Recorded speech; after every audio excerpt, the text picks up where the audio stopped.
பிரியாணி தான் யாருக்கு பிடிக்காது? அந்த ஃப்ளேவர், அந்த மனம் எல்லாரையுமே வந்து சாப்பிட்டு தூண்டிட்டே இருக்கும். இந்த ரெசிபிய நீங்க செய்யுங்களேன். நல்ல ஒரு பிகினர் ஃப்ரெண்ட்லியான ரெசிபி. கண்டிப்பா அத செஞ்சு பாருங்க. இதுக்கு நான் வந்து ப்ரெஷர் பேன்ல நல்லா நெய் ஊத்திட்டு, நல்லா பிரியாணி ஸ்பைசஸ்லாம் ஆட் பண்ணி அந்த வாசனை வந்த உடனே, ஒரு வெங்காயம் நான் வந்து சாப் பண்ணி போட்டிருக்கேன். இது கொஞ்சம் கலர் சேஞ்ச் ஆகி வரும்போதுல இஞ்சி பூண்டு பேஸ்ட்டையும் போட்டு, அதோட தக்காளிய போட்டுக்கிடலாம்.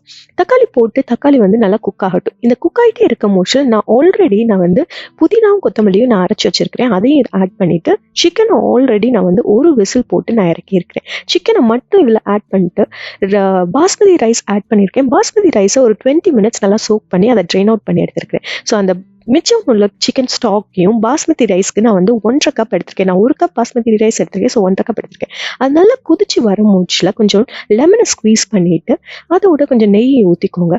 ஸ்க்வீஸ் பண்ண லெமனோட நல்லா மூடி போட்டுட்டு, அதுல ஆவி வரும்போதுல விசில் போட்டு ஒரு 10 to 15 மினிட்ஸ் நீங்க சிம்லயே நீங்க வச்சு இறக்குனீங்கன்னா, உங்களுடைய பிரியாணி இவ்ளோ கிரேனியா நல்லா உங்களுக்கு வந்து ஃப்ளேவர்ஃபுல்லா இறங்கும். கண்டிப்பா அத செஞ்சு பாருங்க.